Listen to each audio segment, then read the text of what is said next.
Bonjour et bienvenue sur cette deuxième vidéo sur les démonstrations. Donc là, par exemple, en seconde générale, tu vois que cosinus de x au carré plus sinus de x au carré, ce sera toujours égal à 1.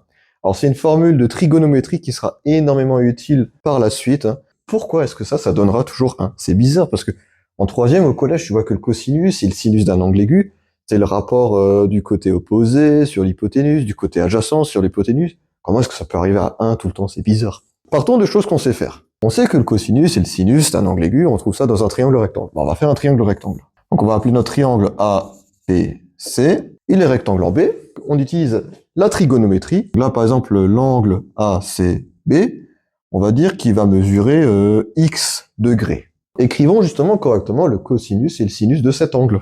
Puisque là, on a x. On va faire aussi avec x là. Donc le cosinus d'un angle aigu x, on sait que c'est le rapport du côté adjacent sur l'hypoténuse. Rappelle-toi, K, SO, toi. Tu l'as sûrement vu en troisième, hein, cette fameuse formule. Hein. Donc K, C, A, H, cosinus, adjacent, hypoténuse. Le côté adjacent à l'angle ici, c'est celui qui le touche là. C'est BC. Ensuite, l'hypoténuse. Bah, l'hypoténuse dans ce triangle, il n'y a qu'un seul côté, c'est AC. Et on fait pareil pour le sinus. Donc le sinus de x ici. Donc K, SO, toi, SO, S, O, H, sinus, opposé, hypoténuse. L'opposé de cet angle ici, x, c'est le côté AB. Et l'hypoténuse, c'est toujours le même, hein, c'est AC. Bah maintenant, justement, partons de cette formule. L'objectif, en fait, d'une démonstration mathématique, en général, on va souvent partir d'un côté pour arriver vers l'autre, pour démontrer que ce sera égal.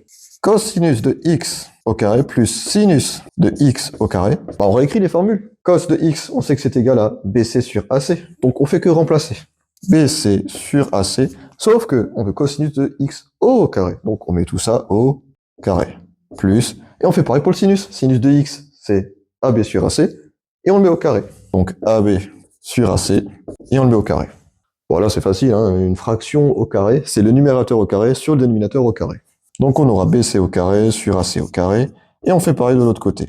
AB au carré sur AC au carré. Ah, super, on a le même dénominateur directement. On peut donc additionner directement les numérateurs. C'est donc égal le tout sur AC au carré, BC au carré plus AB au carré. J'ai juste additionné les deux numérateurs entre eux. Bon, là on est un peu bloqué. BC au carré plus AB au carré. On peut pas faire grand chose, on ne sait pas leur valeur. Mais par contre, ça ressemble à quelque chose que tu as vu en quatrième. Tiens, un côté au carré plus un autre côté au carré. Ah, théorème de Pythagore. Le triangle ABC, il est rectangle en B. Donc, d'après le théorème de Pythagore, ce côté-là au carré, BC au carré. Ah tiens, le voilà. Plus l'autre côté au carré qui reste, AB au carré. Ah tiens, on sait que ça va être égal à l'hypoténuse au carré. On les a les deux là. Et l'hypoténuse au carré ici, c'est AC au carré. Donc tout ça, c'est AC au carré.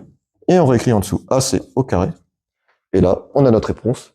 La même chose, divisé par la même chose, ça donnera toujours 1. On vient donc de démontrer, à partir des formules de trigonométrie que tu as appris en troisième, à partir du théorème de Pythagore, hein, que tu as appris en quatrième, on vient de démontrer que le cosinus de x au carré plus le sinus de x au carré, ce sera égal à 1. Et ce, peu importe la valeur de x. J'espère que cette démonstration t'a plu pour expliquer cette formule. Il y en aura bien d'autres qui viendront par la suite, de niveau même première, terminale, maths sup pour le plaisir. Et je te dis donc à bientôt.